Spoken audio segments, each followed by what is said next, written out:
Nick Heiner, o filho acusado de assassinar seus pais famosos a sangue frio na mansão deles em Los Angeles, supostamente estava à espreita enquanto se preparava para matá-los. Essas são apenas algumas das novas informações vindas da promotoria, enquanto analisamos a acusação recém-divulgada contra Heiner, todas as informações que não sabíamos e tudo o que estamos descobrindo agora. Estamos acompanhando o caso apresentado pela Law and Crime. Eu sou Chris Stewart.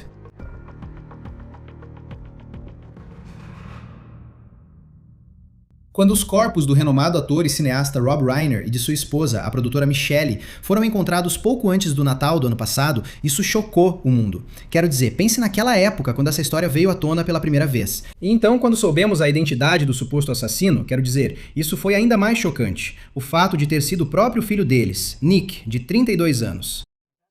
Os investigadores afirmam que Nick Heiner esfaqueou seus pais até a morte na casa deles em Brentwood, que é uma área nobre de Los Angeles. E então, supostamente, ele simplesmente fugiu e foi encontrado não muito tempo depois em outra parte de Los Angeles, o Exposition Park, e foi acusado de 2 homicídios, e ele está preso no Centro Correcional Twin Towers de Los Angeles. Agora, você provavelmente já sabe muito dessas informações até aqui, mas agora estamos conhecendo novas alegações, já que uma nova acusação formal foi revelada no caso de Heiner. Então, quero explicar o que estamos descobrindo e também um breve cronograma de como chegamos até aqui. Agora, Rob Reiner, de 78 anos, diretor e ator famoso, e aí temos sua esposa, que é uma produtora muito famosa, Michelle Heiner. Ela tinha 70 anos. Eles foram mortos em 14 de dezembro. E esse casal deveria ter uma sessão de massagem em casa, mas quando a massagista chegou, ela não conseguiu entrar na casa, ninguém atendeu a porta. Então, a massagista acabou ligando para a filha mais nova dos Reiner, e essa é a irmã de Nick Reiner. E ela teve que entrar naquela casa e fez uma descoberta horrível, que seus pais teriam sido esfaqueados até a morte. Agora, Nick Reiner foi preso algumas horas depois. Imagens de câmeras de segurança de um posto de gasolina mostram ele comprando uma bebida e sem demonstrar aparentemente qualquer emoção por supostamente ter acabado de matar os próprios pais. O TMZ também relata que Heiner fugiu para um hotel em Santa Mônica após o assassinato. Agora, os promotores apresentaram acusações criminais formais em 16 de dezembro. E a audiência inicial de Heiner foi adiada algumas vezes, mas em fevereiro ele esteve no tribunal e seu defensor público declarou inocência em seu nome. E em nome do Sr. Heiner, solicitamos a leitura completa dos direitos e orientações, incluindo os direitos das Forças Armadas e dos veteranos, e declaramos a inocência, negando todas e quaisquer acusações especiais, agravantes e antecedentes. Sim, senhor. É registrada em nome do Sr. Heiner a declaração de não culpado. Agora, o próximo grande passo neste caso foi uma audiência preliminar, onde a promotoria poderia apresentar algumas das provas que tem contra Heiner e o juiz decidiria se havia provas suficientes para levar o caso a julgamento. Mas isso não será mais necessário agora, porque um grande júri apresentou uma acusação formal contra Nick Heiner. O júri vinha se reunindo em segredo e, na verdade, tomou sua decisão em julho, mas a papelada só foi revelada na quarta-feira. Então, quero analisar mais de perto o que está escrito. Temos a acusação número 1, que diz, e cito, o referido Nick Reiner é acusado pelo grande júri do condado de Los Angeles, estado da Califórnia, por esta acusação formal do crime de homicídio em primeiro grau, em ou por volta de meado 14 de dezembro de 2025, no condado de Los Angeles. O referido Nick Reiner, que de forma ilegal e com dolo premeditado, matou Michelle Heiner, um ser humano. E quanto à acusação número 2, uma causa adicional e separada, sendo uma ofensa diferente, da mesma classe de crimes e delitos, como a acusação estabelecida na referida denúncia acima, o referido Nick Reiner é acusado pelo grande júri do condado de Los Angeles, estado da Califórnia, por esta acusação do crime de homicídio em primeiro grau em ou por volta de 14 de dezembro de 2025, no condado de Los Angeles. O referido Nick Reiner, que de forma ilegal e com dolo premeditado matou Robert Heiner, um ser humano.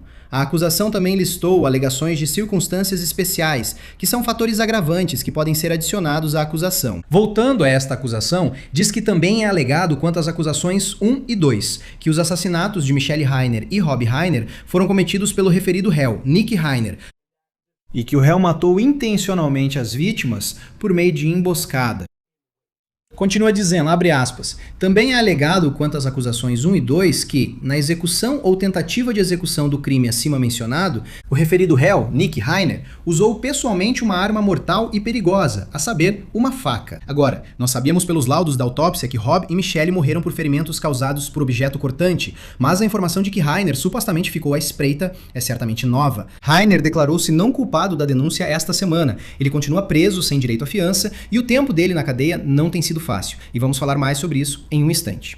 Uma audiência pré-julgamento está marcada para o Cristo dia 15 de setembro. Agora, Nick Reiner é um dos réus apresentados em nossos arquivos de casos no aplicativo Law and Crime Plus. Então eu tenho um código especial para você ter acesso gratuito por um mês. Isso libera acesso exclusivo, que coloca você diretamente na sala de evidências, com ligações à prisão, vídeos de interrogatório, gravações de câmeras corporais e documentos judiciais dos maiores casos de crimes reais. Além disso, você pode assistir aos programas tanto do Law and Crime quanto da Cor TV sem anúncios. Então acesse lawandcrimeplus.com, insira o código promocional OnTheCase e garanta-se um mês grátis agora mesmo. Então, com a divulgação pública da acusação, o promotor do condado de Los Angeles, Nathan Hochman, destacou a gravidade das acusações e o horror do que aconteceu naquele dia. Ele disse, abre aspas, isso foi uma traição profunda por parte de alguém que é amado e em quem as próprias pessoas que ele é acusado de matar confiavam. A acusação formal tornada pública na quarta-feira também acrescenta uma alegação de circunstância especial de que o réu cometeu os assassinatos por meio de emboscada. Esperemos que, com um grande júri apresentando uma acusação formal neste caso, isso nos aproxime um passo do julgamento e da conquista da justiça. Agora, Hochman também falou sobre as circunstâncias especiais após a audiência de Reiner em fevereiro e se o seu escritório planejava buscar a pena de morte. Vamos analisar todas as circunstâncias agravantes e atenuantes e convidamos os advogados de defesa para nos apresentar, tanto por escrito quanto oralmente em uma reunião, quaisquer argumentos que eles queiram apresentar para nossa consideração, seja para prosseguir ou não com a pena de morte. Então, esse é um processo contínuo. Nós também, nesse momento, quando tivermos todas essas informações, isso estará sujeito não apenas a uma análise rigorosa, mas muitos dos indivíduos mais experientes no escritório do promotor, com experiência em pena de morte, vão me ajudar a avaliar essas informações. Agora, o escritório do promotor reiterou que ainda está considerando qual direção tomar em relação à pena de morte. E queremos destacar que a Califórnia tem uma moratória sobre a pena capital há anos, mas um réu ainda pode ir para o corredor da morte na Califórnia. Então, se Reiner for considerado culpado, é possível que ele seja condenado à prisão perpétua sem possibilidade de liberdade condicional. E ainda está sendo decidido se a pena de morte está ou não em consideração. Agora, outra questão que está se desenrolando neste caso é como Nick Reiner vai conseguir pagar por sua defesa, porque ele quer acesso ao seu fundo fiduciário para ajudar a pagar os honorários advocatícios. Agora, quando Reiner foi preso pela primeira vez, você deve se lembrar que ele contratou, quero dizer, um dos maiores nomes da defesa criminal, Alan Jackson. Você se lembra dele como advogado de defesa de Karen Reed? Ele contratou Jackson para representá-lo, mas depois Jackson acabou se retirando do caso. Os detalhes exatos sobre por que Jackson se retirou do caso não estão claros, mas acredita-se que provavelmente tem a ver com o fato de Reiner conseguir ou não pagar os honorários advocatícios bem altos que Alan Jackson certamente cobraria. E essa teoria foi confirmada na grande petição apresentada ao tribunal. Então aqui está o que Jackson disse na época. Esta manhã eu tive que me retirar como advogado de Nick Reiner. Circunstâncias além do nosso controle, mas mais importante, circunstâncias além do controle de Nick Reiner, ditaram que, infelizmente, tornou-se impossível para nós continuarmos representando Nick Reiner. Legalmente e eticamente, estou proibido de explicar todos os motivos. Eu sei que essa é a pergunta que todos estão se fazendo. Esperamos que o defensor público assuma o caso. Ele já foi designado e protegerá de forma muito competente os interesses de Nick Reiner enquanto ele avança pelo sistema. Mas, para deixar claro que isso fique muito claro, minha equipe e eu continuamos profundamente comprometidos com Nick Reiner e com o que é melhor para ele. Na verdade, nós sabemos, não estamos apenas convencidos, sabemos que o processo legal vai revelar os verdadeiros fatos das circunstâncias que envolvem este caso, o caso do Nick. Sabe, muita coisa foi publicada recentemente nas últimas 3 semanas. Muita coisa foi publicada sobre o Nick, publicada sobre a família dele, publicada sobre as circunstâncias. Especulação está sendo publicada.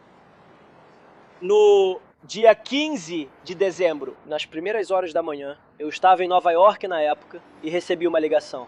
Eu e minha equipe largamos tudo. E nas últimas 3 semanas, dedicamos literalmente todas as horas em que estávamos acordados para proteger Nick e seus interesses. Investigamos esse assunto de cabo a rabo.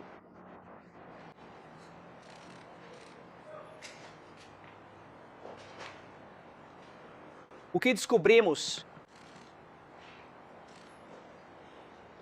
E pode confiar nisso, é que, de acordo com as leis deste estado, de acordo com a lei da Califórnia, Nick Reiner não é culpado de homicídio. Publiquem isso. Publiquem isso. Desejamos a ele tudo de melhor daqui pra frente. E isso é tudo que eu tenho para hoje. Reiner entrou com uma petição para ter acesso ao seu fundo fiduciário, que as vítimas deste caso criaram para ele décadas atrás, no valor de, segundo relatos, $1,5 milhão. Agora, obviamente, os Reiner tinham muito dinheiro devido a décadas de sucesso na indústria cinematográfica. O Los Angeles Times obteve a petição, que diz em parte: Nick amava seus pais e está devastado com a morte deles, mas os fatos sobre o que aconteceu ou não com eles não estão em questão nesta ação sobre o fundo fiduciário. Os advogados de defesa criminal de Nick vão apresentar esses fatos no caso criminal.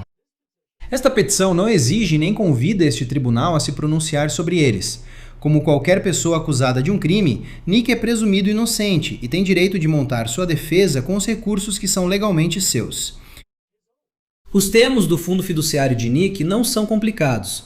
Eles não admitem contestação razoável. Os pais de Nick deixaram instruções claras sobre quando os fundos do fundo fiduciário deveriam ser liberados para ele. Metade do fundo fiduciário deveria ser distribuída diretamente para Nick quando ele completasse 30 anos. Eles também instruíram que, quando ele completasse 35 anos, ele receberia o restante dos fundos do seu fundo fiduciário. Essas distribuições são obrigatórias e incondicionais. Então a idade é uma parte interessante disso, porque Nick agora tem 32 anos. Mas, de acordo com seus advogados civis, ele não recebeu dinheiro do fundo fiduciário quando fez 30 anos, antes de seus pais morrerem, porque havia dúvidas sobre sua capacidade mental. Nick Reiner falou abertamente sobre o fato de ter enfrentado problemas de dependência em sua vida, que, segundo relatos, remontam à época em que ele era apenas um adolescente. Segundo relatos, ele também havia sido diagnosticado com esquizofrenia, mas, até agora, a capacidade mental de Reiner não foi uma questão em seu caso criminal. Por isso, seus advogados civis dizem que ele tem direito ao fundo fiduciário. Mas o que é conhecido como a chamada regra, que impede o assassino de herdar, segundo a lei da Califórnia, pode ser aplicada aqui. Então, quero ler esse estatuto para você.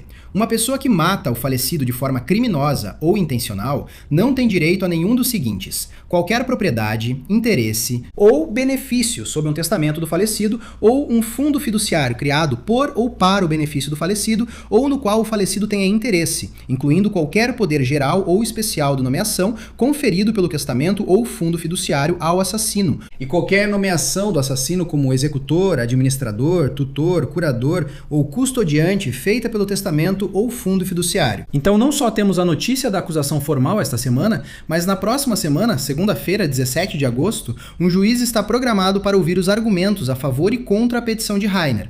Enquanto isso, Reiner ainda não tem fiança e atualmente está na LA County Twin Towers Correctional Facility, e nos foi informado que ele está alojado sozinho em uma unidade de observação médica na prisão. Houve fontes que, segundo relatos, disseram à revista People que Reiner foi disciplinado na prisão. Isso aconteceu em abril, depois que ele supostamente ficou extremamente hostil com os policiais que o estavam levando de volta para a cela após o banho. Agora, evidentemente, houve algum tipo de atraso. E quando ele não foi autorizado a voltar imediatamente para a cela, ele ficou furioso. Citação: ele foi recalcitrante, extremamente hostil, criando uma confusão verbal, recusando-se a seguir as regras e não obedecendo a nenhum comando. Ele estava gritando, berrando, sendo desrespeitoso e xingando muito. A revista People relata que Reiner recebeu uma advertência por seu comportamento e perdeu privilégios por 5 dias, incluindo ligações telefônicas, visitas e acesso à cantina, de acordo com a fonte.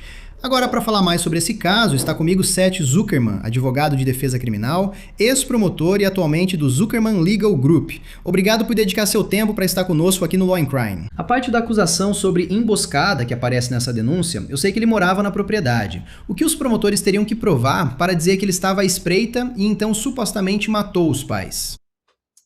Então, emboscada na Califórnia se refere a uma situação em que um indivíduo intencionalmente se esconde ou espera por uma oportunidade para atacar a vítima ou surpreendê-la.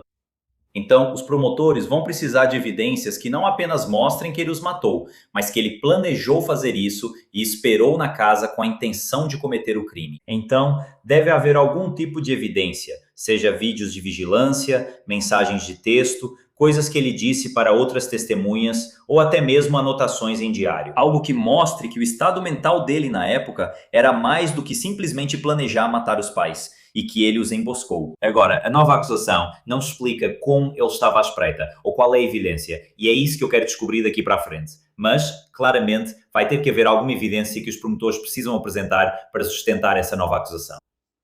Certo? Porque, veja, de novo, ele morava na propriedade, acredito que ele morava em uma casa de hóspedes, e então Rob e Michelle Reiner moravam na casa principal, mas ele era alguém que normalmente estava por perto. Então, é como se... Que evidência eles têm que pode provar que ele estava à espreita e então, planejando supostamente fazer isso? Sabe, há muitas perguntas sobre a saúde mental dele e o uso de drogas no passado. Como isso influencia no que supostamente aconteceu naquela noite? Neste momento, ainda há muito que não sabemos e tenho certeza de que vão investigar bastante qualquer tipo de tratamento de saúde mental que ele tenha feito e tudo isso. Até agora, o que mais chama sua atenção quando se trata do passado dele e como isso pode influenciar em possíveis desafios para a acusação neste caso? Bem, na verdade, Chris, eu acho que a promotoria o acusou de ter ficado à espreita como uma forma de rebater a defesa psiquiátrica que está por vir, certo? Porque essa emboscada, se eles tiverem provas para comprovar, mostra que ele não simplesmente perdeu o controle, certo? Que ele planejou matar os pais. E não só planejou matar os pais, mas ele estava esperando para emboscá-los com um ataque surpresa. Ou seja, ele estava pensando claramente nesse plano enquanto esperava, enquanto surpreendia e emboscava os pais. E eu acho que isso é uma evidência do estado mental dele, certo? A defesa sempre vai argumentar, bem, que eu não conseguia entender por causa dos problemas psicológicos dele, mas agora a promotoria está tentando rebater isso de forma afirmativa com essas novas acusações. E é isso que eu acho mais interessante aqui. E o Nick foi supostamente diagnosticado com esquizofrenia. E, infelizmente, a gente já viu casos, existem muitas pessoas que vivem com esquizofrenia e nunca cometem um crime violento. Mas, infelizmente, já vimos casos de pessoas diagnosticadas com essa condição cometerem crimes muito violentos. Quando se trata de processar ou até mesmo do lado da defesa criminal, como esse diagnóstico específico pode influenciar em tudo isso? E eu sei que, sabe, a gente estava falando sobre a parte da saúde mental, mas eu acho que especialmente a esquizofrenia e como isso pode impactar diante de um júri. Quer dizer, isso pode influenciar de várias maneiras diferentes. Sabe, todo mundo já teve contato com pessoas que sofrem de todos os tipos de problemas psicológicos, incluindo esquizofrenia, certo? Então, a questão passa a ser, ele entendia o que estava fazendo no momento em que fez aquilo? E, novamente, acho que é por isso que os promotores trouxeram essa nova denúncia como uma forma de dizer, não só ele sabia o que estava fazendo, mas aqui estão as provas que temos para mostrar que ele não perdeu o controle, certo? Que isso não foi uma decisão irracional, não foi no calor do momento, sob violenta emoção, e ele simplesmente teve um colapso psicológico. Eles estão dizendo, temos provas concretas que mostram que ele pretendia fazer isso e que ele sim tinha a intenção de emboscar e surpreendê-los. E eu estou esperando para ver qual é essa prova. Ninguém sabe qual é essa prova, mas é isso que estou vendo nessa nova denúncia. E, sabe, a esquizofrenia e os aspectos psicológicos de tudo isso vão ter um papel enorme. E eu prevejo que isso vai fazer parte da defesa dele, seja pelo defensor público ou por um advogado particular que ele acabe contratando. Essa vai ser a defesa, e eu acho que a promotoria está tentando se antecipar a isso.